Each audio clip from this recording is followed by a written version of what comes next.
Alright, hey everybody, it's Monday evening. It is Weather for Weather Geeks time as we get set to head into the coldest air of not only this season, but in several years across our area. I wanted to do a quick review right off the top this evening of the lake effect snow showers that were pretty pesky Sunday, made for some really slick travel in parts of the area, and this was very high ratio snow. So, in other words, there wasn't much moisture in the air, but we were able to squeeze out a handful of inches of snow in some spots, despite the air mass being bone dry. This happens a lot of times when it gets really cold and you have some lake effect still to contend with. So there was a corridor where, it was pretty common to see 2, 3, even 4 inches or so worth of snow Sunday afternoon into Sunday evening, and some rough travel did result. At the Youngstown Warren Airport, we did measure, I think it was 1.9 out of the snowfall yesterday, bringing our seasonal total up to 32.1. Last winter through today's date, January the 20th, we had 20.3 inches of snow. And now we've eclipsed our total snow from 2 winters ago, and we're very close to eclipsing last year's total as well, officially at the Youngstown Warren Airport. It's, of course, been a much different winter. All right, and with the snow that we've seen this winter, we've seen plenty of cold here in the heart of winter. We've only had 3 warmer than average days here in January, the first day of the month, and last Friday and last Saturday. Today's high of 16 is actually a pre-dawn high. Our afternoon high today was only about 10 degrees. So it goes into the record books as a high of 16, but we spent most of the day in the single digits at the airport after starting at 3. This morning, the record low on Inauguration Day, minus 20 on today's date in 1985 here locally. Of course, Reagan's second inaugural was moved indoors, as was today's inauguration in D.C. because of the cold. It wasn't as cold in D.C. as it was 40 years ago, I should say. But it was cold enough anyway to move it indoors. Minus 20, though, here locally. That is today's record, and tomorrow's record is also from 1985. The record low Wednesday morning may be in some jeopardy. We'll talk about that in just a second. But boy, winter's really flexing. I mean, when you look at the real estate covered by some sort of cold weather alert, whether it be an extreme cold warning, a cold weather advisory, or an extreme cold watch, it is, almost everyone east of the Rockies. And in accordance with that, we also have a very unusual winter storm getting set to unfold across the deep south. It's not every day you see Houston, Texas, New Orleans, Louisiana, parts of a good chunk of northern Florida under a winter storm warning. I think there's going to be a corridor where this is going to be kind of a once-in-a-generation type of snow down here. Every now and then there can be some snow down to the Gulf Coast, but the kind of snow accumulations like we're talking about here, especially in parts of Louisiana and southern Mississippi and even across the panhandle of Florida, I mean, this is, probably truly a once-in-a-generational thing. There's going to be parts of Louisiana and southeastern Texas that get a handful of inches of snow, maybe even 6+ inches in parts of Louisiana. They don't have the infrastructure down here to deal with this. And so this will definitely be crippling for a couple of days before they can climb their way out of this.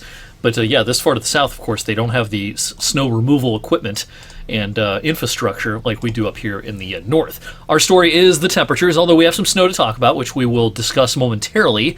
The record low tomorrow is from 1985. Just like today, it's minus 20. We're not going to come anywhere close to threatening that. But Wednesday morning's low, record low, is definitely lower hanging fruit. It is 9 below, and that was set just a few years ago, back in 2022. One of the rare cold snaps that we've seen in recent years occurred briefly in mid-January of 2022. Our forecast low Wednesday morning is minus 12. So we may be able to clear that record low by a few degrees. Not going to be surprised if we even see some minus 15-ish temperature values in the cooler spots first thing Wednesday morning. In the meantime, we have a weather disturbance that will be tracking through the area tomorrow. It'll be weak.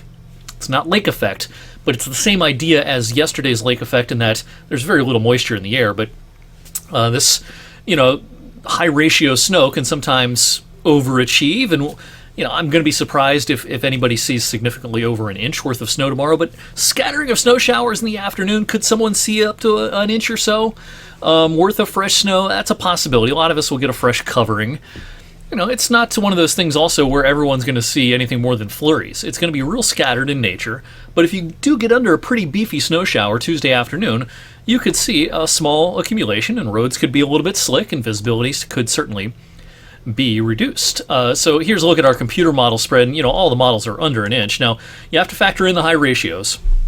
So I think the top end of our possibilities is somewhere up in here, at the top end. Not all the snow in the world, but it's another one of those deals where it's, nobody's really altering their plans for a little coating of snow. And if you get a half an inch, 3/4 of an inch, and it comes down fast at 3 in the afternoon, yes, there could be some slick spots on area roads tomorrow afternoon. The wind chills over the next 24 hours probably bottom out tomorrow morning around -10 to -15. The actual air temperature closer to 0, -1, -2, but could someone see -5, -6? Sure. But the wind chill everywhere should be around -10, -15. Now, the next 2 mornings are not going to be very windy at all. But even a gentle breeze, when you have temperatures that cold, can create a wind chill that is several degrees lower than the actual air temperature. I think both the air temperatures and the wind chills will be worse Wednesday morning. Again, the wind is going to be, reasonably calm. It's not going to go dead calm everywhere, but it's going to be mostly under 10 miles per hour. But when you're talking about a temperature of -10, -12, perhaps even -15, even a 5 mile per hour wind can create a wind chill of -20 or so. And so this will be the worst of it, not only in this cold snap, but probably for the entire season. Wednesday morning's temperatures and wind chills. In the meantime, our little disturbance comes through tomorrow, and the timing on this is mostly midday and afternoon. We'll see a scattering of flurries and snow showers around. Again, reductions in visibility, some coatings. Every flake of this can stick, and so you get a little coating.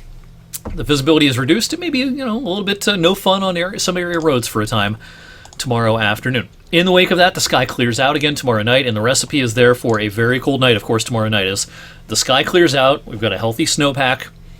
While the wind won't be dead calm everywhere, it's going to be pretty calm. So all that means, and of course, a fresh injection of Arctic air behind this disturbance means, temperatures are really going to try to bottom out tomorrow night into Wednesday morning. Then clouds will increase Wednesday afternoon ahead of a warm front, and, warm front with an asterisk on it, because while it certainly won't be warm in the wake of this front, it won't be as harsh on Thursday as the preceding couple of days. We'll make our way into the 20s Thursday afternoon. Could be a couple of flurries around before the day is through. But, we got this little nuisance thing coming tomorrow. But all in all, I just don't see many opportunities for any sort of significant region-wide snowfall anytime real soon. This is a cold pattern, but it is a fairly dry pattern in the short term and the medium term as well. I think we're largely below average probably through the end of the month.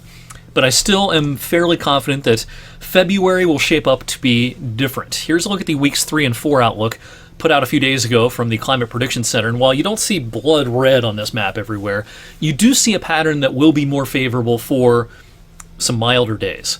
The best chance for cold weather continuing will be across the upper Midwest as the trough sort of migrates back westward. The trough has been kind of living over the east for a lot of January, but it's going to migrate back westward, as we oftentimes see in February in a La Nina. There'll be a ridge off the southeast coast that is finally going to try to flex its muscles some. And so, I think the idea still holds a lot of water that February will be a different month than January. Will it be a blowtorch? Will it be one of those La Nina Februarys that's really warm? I'm skeptical of that, but I do think it will be a distinctly different pattern in February, one that favors at least more mild intervals than we've certainly seen so far in January. Have a great rest of your Monday night, everyone. Go Bucks tonight. I'll see you back here on Tuesday for a fresh edition of Weather for Weather Geeks.